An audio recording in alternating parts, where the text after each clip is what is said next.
Hi అండి, welcome to చిన్నారి కథలు తెలుగు. కథ పేరు సహజీవనంలో కొత్త కోణం. రచయిత్ర కోయిలాడ రామ్మోహన్ రావు గారు. ఇంకా కథలోకి వెళ్ళిపోదామండి. ఏమిటి, మన లివింగ్ టుగెదర్ విషయం మీ డాడీకి చెప్పేశావా? నిర్గాంతపోయింది మృదుల. ఆమె చేతిలోని కాఫీ కప్పు కింద పడి పెద్ద శబ్దం చేసింది. దాన్ని బట్టి తెలుస్తుంది ఆమె ఎంతగా కలవరపడిందో. ఆ శబ్దానికి అక్కడున్న వాళ్ళందరూ అటువైపుగా తిరిగారు. ఆఫీస్ బాయ్ పరిగెత్తుకుంటూ వచ్చి, పర్వాలేదు మేడం, నేను క్లీన్ చేసేస్తాను, మరో కప్పు కాఫీ అంటుండగానే అతని మాట లెక్క చేయకుండానే ప్రదీప్ చేయి పట్టుకొని లాగుతూ, పద, అలా బయటికి వెళ్ళి మాట్లాడుకుందాం అంది.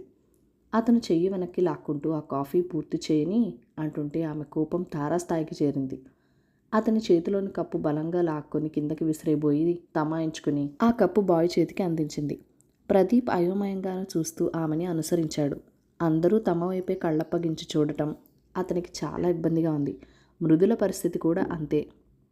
ఇద్దరూ కారిడార్లోకి వెళ్ళాక, చుట్టుపక్కల ఎవరూ లేరని నిర్ధారణ చేసుకున్నాక, ఇప్పుడు చెప్పు, మన లివింగ్ టుగెదర్ విషయం నిజంగానే మీ డాడీకి చెప్పేశావా? కోపంగా అడిగింది. డాడీ కాదు, మా నాన్నకి చెప్పాను, నెమ్మదిగా అన్నాడు. సరే, ఏదో ఒకటి. ఆయన చెప్పాల్సిన అవసరం ఎందుకు వచ్చింది? ఇలాంటి విషయాలు డాడీలకి మమ్మీలకి చెప్పుకుంటారా ఎవరైనా? గద్దించింది. డాడీ మమ్మీ కాదు, నాన్న అమ్మ. అలా డాడీ మమ్మీ అంటే నాకు అస్సలు నచ్చదు, చాలా చిరాకు. మతిపోయినట్టు చూస్తూ ఉండిపోయింది మృదుల. మై గాడ్, వీడితో జీవితాంతం ఎలా వేగాలి, ఏదీ సీరియస్గా తీసుకోడు అనుకుంటూ అతని వైపు పిచ్చి చూపులు చూసింది. మా నాన్నకి చెప్పాను కానీ అమ్మకి చెప్పలేదు.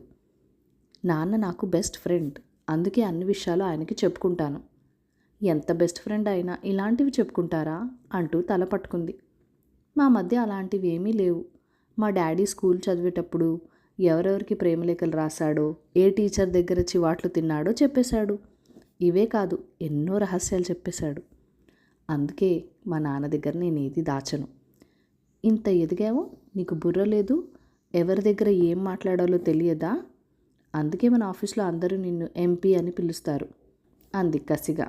అందులో వింతేముంది, నా పేరు ఎం ప్రసాద్, అందుకే అందరూ అలా పిలుస్తారు. ఓయ్ పిచ్చి మొద్దు, ఎంపీ అంటే ముద్దపప్పు. ఆ విషయం నీకు ఇంకా తెలియకపోవడం ఆశ్చర్యంగా ఉంది. పోన్లే, పిజ్జాలు బర్గర్లు మరిగిన మీకు ఈ రకంగానైనా ముద్దపప్పు గుర్తుంటుంది అని సమాధానం ఇవ్వగానే ఆమెకు జుట్టు పీక్కున్నంత పనైంది. నిన్ను పీసీపీ అని పిలిస్తే ఇంకా బాగుంటుంది అంది కసిగా. అదేమిటి? పీసీపీ అంటే పాత చింతకాయ పచ్చడి. ఏమీ బాగలేదు. మా నాన్న దగ్గర రహస్యాలు ఏది దాచకుండా ఉంటున్నానంటే పాత ధోరణులు వదిలి కొత్త పుంతలు తొక్కుతున్నట్లు కాదా? నాకు ఆ పేరు నచ్చలేదు అన్నాడు. సర్లే, ఇవాల్టి నుంచి ఎస్ఎం అని పిలుస్తాను, అంటే స్వాతి ముత్యం. సర్లే, ఏదో ఒకటి, నీకు ఇష్టం వచ్చినట్టు పిలు. నా ప్రియమైన మృదుల, ఎలా పిలిచినా నాకు ఓకే. ఇంకా లాభం లేదనుకుని టాపిక్ మార్చింది మృదుల. మీకు మీ నాన్నగారికి మధ్య రహస్యాలు లేవన్నావు కదా, మన ప్రేమ విషయం చెప్పేసి ఉంటావు కదా, ఎప్పుడు చెప్పేశావు? 3 ఏళ్ల క్రితమే. అదే, నువ్వు నాకు ఐ లవ్ యూ చెప్పిన రోజే. మరి మీ డాడీ, అదే మీ నాన్నగారు ఏమీ అనలేదా? ఎందుకు అనలేదు అన్నారు. ఆయన మాటల్లోనే చెప్తా. బాగుందిరా అబ్బాయి, మంచి పని చేశావు. మానసిక పరిపక్వత రాని రోజుల్లో నేను ప్రేమ దోమ అంటూ పెడత్రోవలు పట్టాను. సరైన సమయంలో సరైన నిర్ణయం తీసుకున్నావు. నీకు మెచ్యూరిటీ వచ్చేసింది, నిర్ణయం తీసుకునే వయసు వచ్చేసింది. గో హెడ్ అన్నారు. అంతేకాదు, అప్పుడప్పుడు ఫోన్ చేస్తూ నీ ప్రేమ వ్యవహారం ఎంతవరకు వచ్చిందిరా అని అడుగుతుంటారు. అబ్బో అంటూ పెదాలు విరిచి, ఇంతకు ఈ విషయం చెప్పగానే ఏమన్నారు? ఏంటి, లివింగ్ టుగెదర్ అంటే సహజీవనం కదూ? దాని గురించి ఈ మధ్య తెలుసుకున్నాను. పెద్ద పెద్ద పట్టణాల్లో మొదలైందని తెలుసు, కానీ మన ఇంటికి కూడా అడుగు పెడుతుందని ఊహించలేదు. బాగా ఆలోచించే నిర్ణయం తీసుకున్నారా? ఆలోచించే ఉంటారులే, ఇద్దరు బాగా చదువుకున్న వాళ్ళు, తెలివైన వాళ్లే కదా. నాకు ఓకే, మీ అమ్మకి మాత్రం అప్పుడే చెప్పకు, నేను మెల్లగా సర్ది చెప్తానులే అన్నారు. దాంతో నోరెళ్ళబెట్టి, మీ నాన్నగారు పెద్ద చదువుకోలేదన్నావు, వ్యవసాయదారుడన్నావు, మరి ఇంత అడ్వాన్స్గా ఎలా ఆలోచిస్తున్నారు? నాకేమీ అర్థం కావడం లేదు.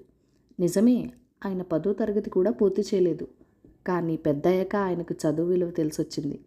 అప్పుడే ఆయనలో ఎంత మార్పు వచ్చింది. టీవీ ఆయన్ని పూర్తిగా మార్చేసింది. టీవీలో సినిమాలు, సీరియళ్ళు చూస్తూ కూర్చోరు.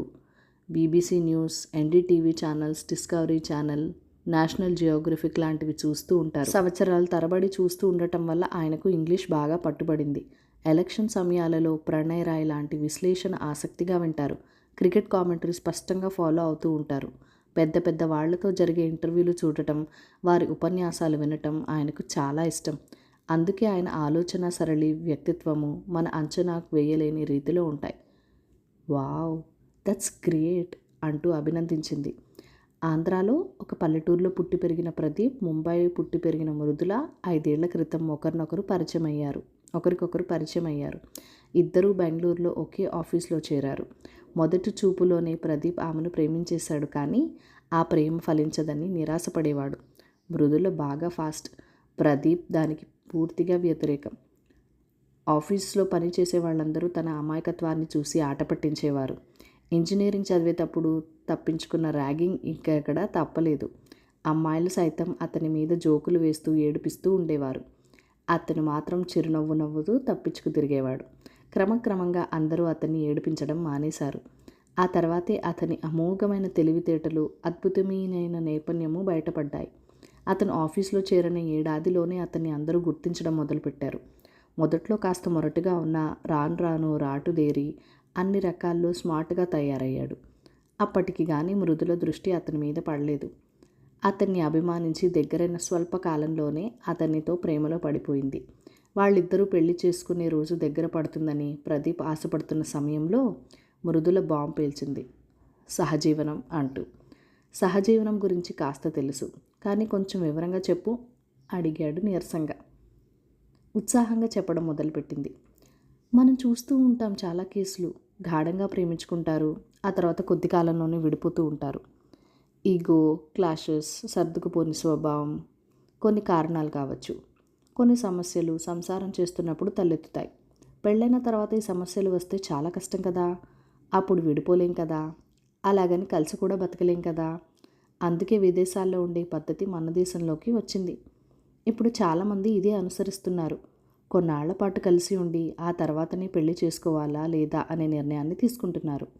నాకు ఈ పద్ధతి ఉత్తమమైందే అనిపించింది. ఇది మనకు అవసరమా?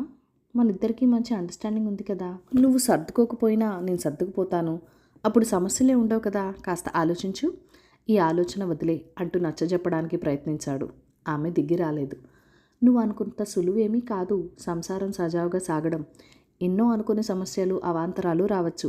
ఉదాహరణకి బెడ్రూమ్లో కూడా అంటూ ఆపేసింది. అంటే పెళ్లి కాకుండానే పూర్తి సంసారం, సెక్స్ అంటూ ఆశ్చర్యపోయాడు. అంతే మరి. ఏమో నాకంతా అయోమయంగా ఉంది అంటున్న ప్రదీప్ని దగ్గరికి తీసుకుని పదే పదే బోధపరిచి అతని బుర్ర తినేసి మొత్తానికి ఒప్పించింది. 10 రోజుల తర్వాత గుడ్ న్యూస్, ఒక బ్రహ్మాండమైన గేటెడ్ కమ్యూనిటీలో సింగిల్ బెడ్రూమ్ అపార్ట్మెంట్ దొరికింది. మనం చాలా లక్కీ. అది ఎంత బాగుందో చెప్పలేను అంది మృదుల ఉత్సాహంగా. ఆ వార్త వినగానే ప్రదీప్ ముఖం వెలిగిపోలేదు. సింగిల్ బెడ్రూమ్ ఫ్లాట్ ఎలా సరిపోతుంది అన్నాడు ముక్తసరిగా. ఎందుకు సరిపోదు?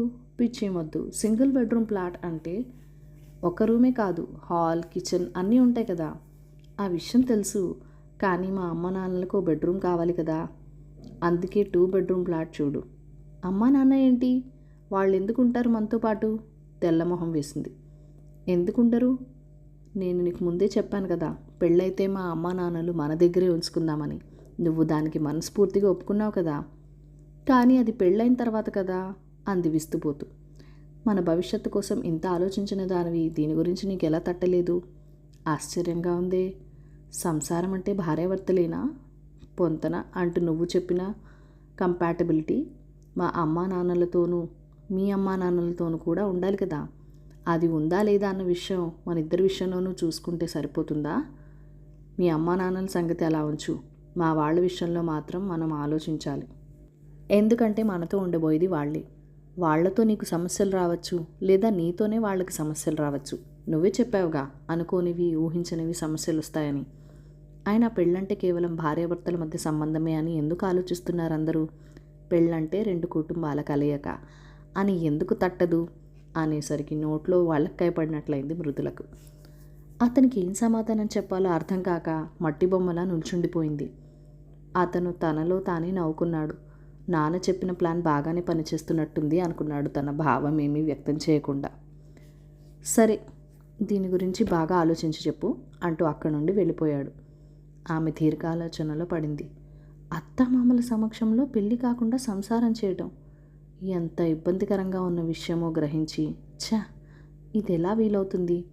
పెళ్ళి కాకుండానే వాళ్ళెదురుగా పడక గదిలో దూరి రొమాన్స్ ఎలా చేస్తాను? తలుచుకుంటేనే కంపరంగా ఉంది అని తలపోస్తున్న మృదులతో సగటు భారత స్త్రీ మేల్కొంది. పాశ్చాత్య పోకడలో కొట్టుకుని పోతున్న ఆమెలో ఏ మూలనో సనాతన భావాలు పొంగుకొస్తున్నాయి. ప్రదీప్ చెప్పిన కోణంలో ఆలోచించడం మొదలుపెట్టింది. అతను చెప్పిన విషయాలన్నీ పరిగణించాల్సినవే అని ఆమెకు అనిపించింది. మానవీయ సంబంధాల విషయంలో సహజీవనం అనే పద్ధతిని ప్రవేశపెట్టిన విదేశీయులకు భారతీయులకు చాలా తేడా ఉందని ఆమెకి బాగా తెలిసొచ్చింది. అదే ఉత్తమమైన పద్ధతి అనుకోవడంలో ఔచిత్యం లేదని ఆమె తలసిపోయింది. బాగా తర్జన భర్జనలు పడ్డాక గంట తర్వాత కానీ ఒక నిర్ణయానికి రాలేకపోయింది. ఆ తర్వాత ప్రదీప్ దగ్గరికి వచ్చి, ఈ విషయం ఇంత కాంప్లికేటెడ్గా ఉంటుందని నువ్వు చెప్పేంత వరకు నేను ఊహించలేదు. మనం పెళ్లి చేసుకుందాం అని నెమ్మదిగా అంది. నెత్తి మీద పూల జల్లు కురిసినట్లయింది ప్రదీప్కి. ఈ శుభవార్త వెంటనే నాన్నకి చెప్పాలి అనుకుంటూ మృదులను దగ్గరికి తీసుకొని ఆప్యాయంగా ఆమె నుదుటి మీద ముద్దు పెట్టుకున్నాడు. కథ సమాప్తం. ఈ కథ మీకు నచ్చినట్లయితే కనుక లైక్ చేయండి, షేర్ చేయండి, మన ఛానల్కి సబ్స్క్రైబ్ చేసుకుని సపోర్ట్ ఇవ్వండి. Thank you for watching. Bye bye.